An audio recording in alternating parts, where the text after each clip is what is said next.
존경하는 30만 도봉구민 여러분, 안병근 의장님, 이태영 부의장님을 비롯한 선배 동료 의원 여러분, 그리고 오원석 구청장님과 정한중 부부청장님 및 1,300여 공직자 여러분, 안녕하십니까? 창 145동 출신 강철웅 의원입니다. 2024년은 정말 다사다난했다고 이야기하지 않을 수 없을 것 같습니다. 모든 국민분들께서도 이미 아시다시피 갑작스러운 격변의 상황을 겪으며 2024년의 마지막 달을 맞이했고, 다행스럽게도 우리 민주사회 국민 여러분들의 아름다운 시민의식으로 이제야 조금 안정을 찾아가고 있는 것 같습니다. 이렇듯 정말 아슬아슬한 2024년 한 해를 보내는 이 시점에서 이렇게 구정질문을 할 수 있게 됨을 정말 다행이다라는 잠시 안도와 함께 국민 여러분들께 감사의 인사를 먼저 드리겠습니다. 또 앞으로 얼마 남지 않은 2024년 한 해도 무탈하게 잘 마무리하시고 다가오는 2025년은 정말 평안과 행복이 가득하시길 기원드립니다. 더불어 본 의원도 다가오는 2025년 새해에도 흔들림 없이 주민들의 안녕과 행복을 지키며 도봉 발전을 견인하는 데 더욱 노력하는 민주시민이며 명품 구의원이 되겠다고 약속드리며 구정질문을 시작하겠습니다. 첫 번째 질문입니다. 현재 도봉구와 정부에서 발송되는 긴급 재난안전문자는 한글을 기본으로 하는 문자로 전송되고 있어 이를 이해하지 못하는 지적장애인들에게는 아무런 도움이 되지 못하고 있는 게 현실입니다. 그렇게 기본 한글 문자를 이해하지 못하는 지적장애인들에게는 그들이 이해할 수 있는 그림 문자를 통한 긴급 재난안전 문자 발송이 절실히 필요한 상황에 대한 질문을 하고자 합니다. 본 의원은 지난해 제331회 제2차 정례회 구정질문에서 문자로만 발송되는 재난안전 문자 발송에 대한 문제 제기를 했었고, 이에 대한 개선책을 마련해달라는 주문을 했었습니다. 그런데 그때 답변에서 현재 재난안전 문자는 행안부에서 관리하는 국가재난안전관리 정보 시스템으로 송출하며 운영 규정에도 문자와 음성 외에 그림 문자 송출 기능을 포함하고 있지 않고 있다고 답변하였습니다. 그럼에도 불구하고 모든 국민이 차별받지 않을 헌법상의 권리를 존중하며 행안부의 시스템 개선을 건의하겠다고 하였습니다. 그렇다면 그때 구정질문 이후 어떤 조치를 하였고 시스템 개선을 위한 어떤 노력을 하고 있습니까? 지난 제331회 제2차 정례회 구정질문에서도 말씀드렸듯이 재난 문자를 인식하기 어려운 지적장애인의 경우는 요즘처럼 수시로 전송되는 텍스트 재난 안전 문자는 무용지물이 되고 있는 게 현실입니다. 재난 등 위험으로부터 국민의 생명과 안전을 지키기 위해 정부에서 안내하는 안전 안내 문자가 텍스트를 기반으로 해서 그 문자를 이해하지 못하는 일부 국민들에게 안전 안내가 되지 못한다면 이는 다른 국민들과 똑같이 누려야 하는 국가의 보호를 제대로 받지 못하는 차별이 아직도 지속되고 있는 것입니다. 또한 헌법 제33조에서 국가는 재해를 예방하고 그 위험으로부터 국민을 보호하기 위해 노력해야 한다고 명시하고 있는 국가의 책무를 방기하기도 하는 것입니다. 정면 스크린 화면을 한번 봐주십시오. 이 그림은 지적장애인을 교육하는 발달장애인 관련 한 센터에서 그림 상징을 활용하는 방법에 대해 함께 연구하고 있는 기관과 협력해서 자체적으로 개발한 몇 가지 그림 이미지 파일입니다. 이 센터에서는 자체적으로 개발한 이 그림 문자를 통해 2025년부터 텍스트 기반의 재난 안전 문자가 발송될 때 센터 이용 발달장애인들에게 자체 개발한 그림 문자를 통한 최소한의 재난 안전 문자를 시범적으로 발송하겠다고 합니다. 일개 센터에서도 발달장애인을 재난으로부터 안전하게 지키기 위해 자체적으로 그림 문자를 개발하고 발달장애인에게 그림을 인식시키고 교육시키는 등의 다양한 노력을 하고 있습니다. 또한 시범적이지만 자체적으로 그림 파일을 활용한 재난 안전 문자를 보내며 발달장애인의 안전을 지키기 위한 노력을 하고 있습니다. 그런데 도봉구청에서는 지난 1년간 어떠한 노력을 하셨습니까? 일개 센터에서도 하는 노력만큼도 하지 않았다는 사실이 부끄럽지는 않으십니까?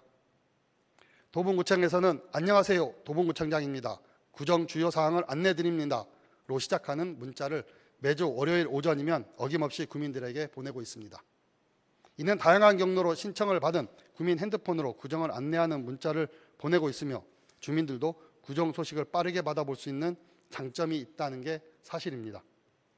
이처럼 도봉구 자체적으로도 동의하는 주민의 핸드폰에 구정 소식을 빠르게 정확하게 전달하는 사업을 잘 진행하고 있으면서도 정작 정보 접근에 어려움을 겪고 있는 발달장애인들에 대해서는 이러한 노력을 기울이고 있지 않은 부분이 매우 안타깝게 생각합니다. 행안부의 규정과 시스템 개선만을 기다릴 게 아니라 자체적으로 할 수 있는 부분은 선도적으로 진행할 수 있으리라 생각됩니다. 이에 대한 구청장님 판단과 계획을 답변해 주시기 바랍니다. 두 번째 질문입니다. 주거 여건이 취약한 일반 저층형 단독주택들이 모여있는 동네에 공동주택의 관리사무소와 같이 주민의 안전과 편의를 담당하는 역할을 수행할 수 있는 마을관리소 설치 사업을 요청하고자 합니다. 우리 도봉구는 고층 아파트로 대변되는 공동주택단지와 다가구 빌라 등으로 구성된 자연 발생적 마을 형태인 저층 주거단지가 혼재되어 있는 전형적인 도심 외곽지역 주거 형태를 보여주고 있습니다. 도심의 주거 형태가 지속적으로 집단 거주형, 밀집형으로 변해가고 있는 실정으로 기존 저층 일반 주거단지 등이 재개발 등을 꾸준히 추진하며 공동주택 형태로 계속 변해가고 있는 게 현실이지만 아직까지 우리 구는 저층 단독, 다가구 빌라 등으로 이루어진 자연 발생적 주거 형태를 유지하고 있는 동네가 지역 곳곳에 상당 부분 차지하고 있습니다. 특히 우리 도봉구의 지난 2022년 사회지표조사 통계를 살펴보면 도봉구민 58.4%가 현재 살고 있는 주택에 만족하며 살고 있다고 응답하고 있습니다. 이는 도봉구민의 평균 거주 기간이 16.9년으로 도봉구민의 상당수가 오래전부터 살아와서 익숙하게 도봉에 살고 있고 61.1%의 응답자가 지속해서 도봉구에 살고 싶다고 응답한 부분에서도 확인할 수 있듯이 도봉구는 개별화로 인한 이동이 활발한 도시적 특색보다 오랫동안 거주하는 주민들의 정주 욕구가 강한 전통적 주거 환경을 가지고 있습니다. 이는 이웃 간 단절성이 높은 아파트와 같은 공동주택의 영향보다 전통적 저층의 일반 주거지역에서 거주하는 주민들의 영향이 많이 반영됐다고 해석할 수 있을 것 같습니다. 이는 또 아직까지 관내 저층의 일반 주거지역에서 거주하는 많은 주민들이 거주하고 있다는 현실을 보여주기도 하고 있습니다. 그런데 이 저층의 일반 주거지역은 공동주택 주거지역에 비해 생활 환경이 매우 불편하고 열악한 점이 많아 주거 여건이 매우 취약한 상태입니다. 아파트와 같은 공동주택에는 입주민의 안전, 다양한 욕구의 편의를 제공하는 관리사무소가 있어 그를 위한 다양한 편의를 제공하는 한편 청소, 방역 등과 같은 기초적인 생활 환경을 대행해주고 재활용 분리, 음식물 쓰레기 배출 등을 통한 쾌적한 주거 환경을 지원하며 노후된 주거 등을 수선하는 관리의 역할과 함께 24시간 경비를 통해 방범 등과 같은 안전의 역할까지 감당하고 있어 공동주택 관리사무소의 편리성은 이루 말할 수 없을 것입니다. 또한 우리 도봉구는 공동주택 지원 사업을 통해 관리 주체에 대한 교육을 진행하여 공동주택 관리 주체의 역량을 강화시켜 더 나은 관리 환경을 조성해주고 있으며 매년 5억여 원 이상의 예산을 책정해서 공동주택 유지 보수 비용을 지원해주고 있기도 합니다. 그러나 공동주택이 아닌 개별주택으로 구성된 일반 주거지역은 이러한 공동주택의 혜택을 거의 누리지 못하고 있는 게 현실입니다. 같은 도봉구민인데도 공동주택 거주민과 일반 주거지역 거주민의 생활 환경이 이렇게 차이가 나고 있는 현실이 안타깝습니다. 그렇게 이렇듯 주거 여건이 취약한 저층에 단독, 다세대, 빌라 등이 밀집되어 있는 일반 주거지역에도 공동주택과 같은 지원이 가능하도록 여건을 마련해야 할 필요가 있다고 생각합니다. 공동주택의 관리소와 같은 역할을 할 수 있는 곳을 마련하여 주민과 주민 공동체를 위한 각종 편의 서비스를 제공하고 방범 관리와 노후주택 수리 지원을 해야 할 것입니다. 이에 본 의원은 저층 일반 주거지역에 공동주택과 같은 주민 지원 역할을 할 수 있는 마을관리소를 세우고 지원해야 한다고 구청장님께 제안하고자 합니다. 주거 여건이 취약한 저층 일반 주거지역에 마을관리소를 만들고 노후주택 수리 지원, 취약지역 순찰, 공동체 활동 지원 등과 같은 역할을 할 수 있도록 지원하자는 것입니다. 그렇기 위해서는 지역 주민들의 공동체 형성되고 동의도 이끌어내야 할 것입니다. 이 내용은 본 의원이 지난 2021년에도 구정질문을 통해서 제안하고 주장했던 내용입니다. 타구에서는 이미 시범적으로 마을관리소 제도를 시행하고 있기도 합니다. 그런데 우리 구에서는 아직까지 특별한 정책을 마련하고 있지 않아서 다시 한번 동일하게 제안하고자 하는 것입니다. 그동안 도시재생 사업의 효과성과 실효성에 대한 논란은 많이 있어 왔습니다. 그러나 계획적으로 예산과 인력을 마련하여 마을관리소 사업을 중심으로 기존 일반 주거지역 주민들을 연계한다면 그동안 구축했던 다양한 주민 공동체와 그 효과를 배가시켜줄 더 좋은 기회가 될 것이라고 생각합니다. 그렇게 마을관리소 사업은 일반 주거지역의 생활 환경을 효과적으로 개선하게 될 것이고 주민들의 만족도는 더 높아져 도봉구에 살고 싶어지는 욕구가 더 늘어나게 될 거라고 기대됩니다. 구청장님 생각을 답변해 주시기 바랍니다. 세 번째 질문입니다. 서울특별시 도봉구 공동주택 경비원 인권보호 및 증진에 관한 조례 관련 사업이 전무한 상황입니다. 조례 제정 취지에 맞는 지원 사업 마련에 대해 질문하고자 합니다. 지난해 전국을 떠들썩하게 했던 강남의 한 아파트 단지에서 갑질과 쪼개기 계약에 시달리던 70대 아파트 경비원이 극단적 선택을 했던 사건을 기억하고 계실 것입니다. 이 사건은 아파트 경비원에 대한 인식과 차별에 대한 극단적 사례로 치부되어질 문제만이 아니고 지금도 전국 곳곳에서 진행 중인 갑질과 차별의 실태를 보여주는 단적인 사례라고 볼 수 있을 것입니다. 또한 지난 2020년에도 가까운 강북구 아파트에서 경비원이었던 고 최희석 씨가 입주민에게 폭행을 당한 후 극단적 선택을 했던 사건도 기억하실 것입니다.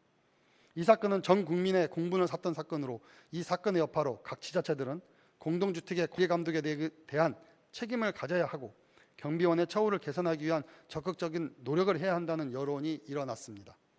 이 여론의 영향으로 전국 지자체에서는 아파트와 아파트 노동자 지원 조례를 제정하기 시작했고 현재까지 100여 곳의 지자체에서 관련 조례가 제정된 상태입니다.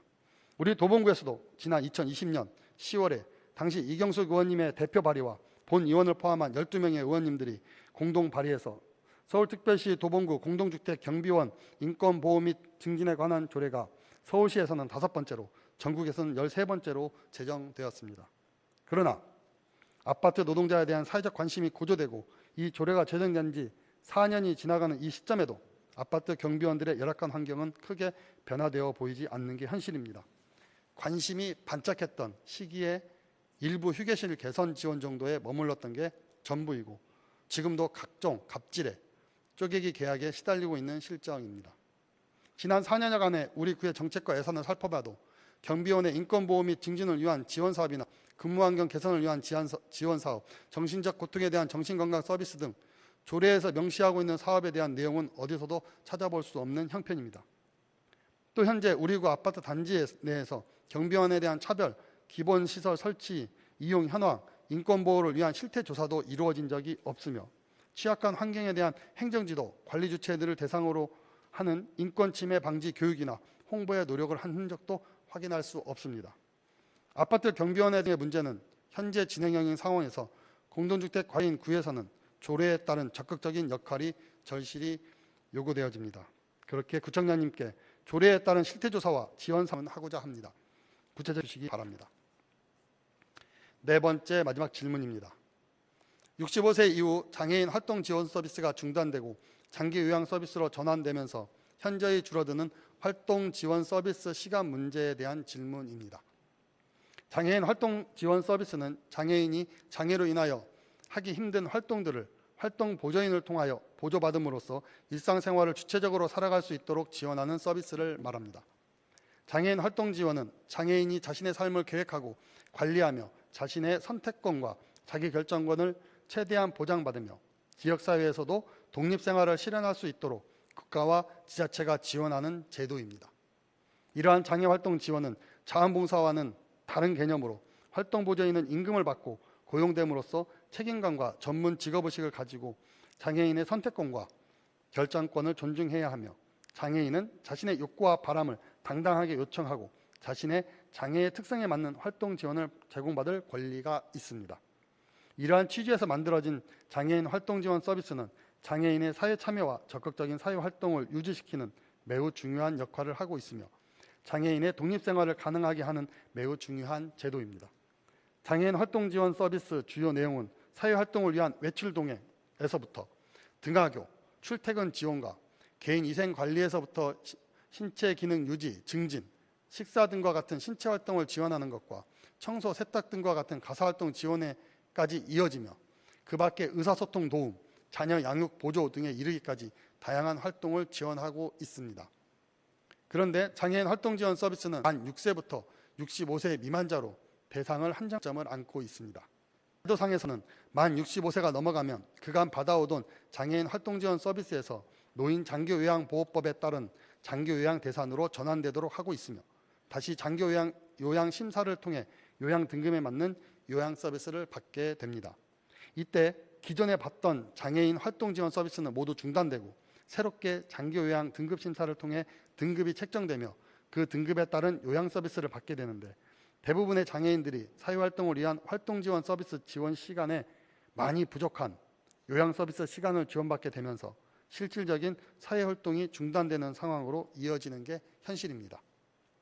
물론 장애인 활동 지원 서비스 시간과 장기 요양 급여 시간이 현저히 차이가 클 때에는 일부 장애인 활동 지원 서비스가 지원되는 경우를 예외로 규정하고 있기는 하지만 실질적으로 이 경우에 해당되어 지원받는 경우는 극히 드물다고 합니다. 그렇다면 어제까지는 아주 많지는 않아도 꽤 활동할 수 있는 시간을 지원받다가 만 65세가 되는 오늘부터 갑자기 현저히 줄어든 시간으로 지원받는 상황이 발생하게 되고 유사한 부분이 있다고는 하지만 장애인 특성과 특징이 다른 노인 요양사회 서비스는 상황이 발생하게 되는 것입니다. 다양한 장애인 단체나 당사자들의 욕구는 기존 활동 지원 서비스에 비해 현저히 부족한 시간에 요양 시간으로는 기존의 활동을 유지하기 매우 어렵다는 의견으로 요양 시간에 부족한 시간은 지자체에서 추가 활동 서비스를 제공해 주기를 간절히 요청하고 있습니다. 이에 본 의원도 만 65세가 넘었다는 이유로 장애인 활동 지원 서비스를 일시에 중단하고 장기 요양 서비스로 전체 전환하기보다는 장기 요양 서비스 전환이 필요해서 전환하기는 하지만 그동안 지원받아왔던 활동 지원 서비스의 시간을 평가해서 지속 가능한 사회활동을 위한 추가 활동 지원 서비스를 구해서 제공해야 할 필요가 있다고 생각됩니다. 그렇게 합리적인 기준을 통해 만 65세 이상 장애인에게도 현저히 줄어드는 활동 지원 시간을 일정 부분 추가로 지원할 수 있는 사업을 요청하고자 합니다. 이에 대한 구청장님의 의지와 계획을 듣고 싶습니다. 답변해 주시기 바랍니다. 존경하는 30만 도봉구민 여러분, 이제 우여곡절이 많았던 2024년도도 채 보름여도 남지 않았습니다. 떠나보내는 한 해를 잘 마무리하시고 2025년 새해 복 많이 받으시고 희망이 넘치는 한 해가 되시길 기원하겠습니다. 이상으로 본 의원의 구정을 모두 마치겠습니다. 경청해 주셔서 감사합니다.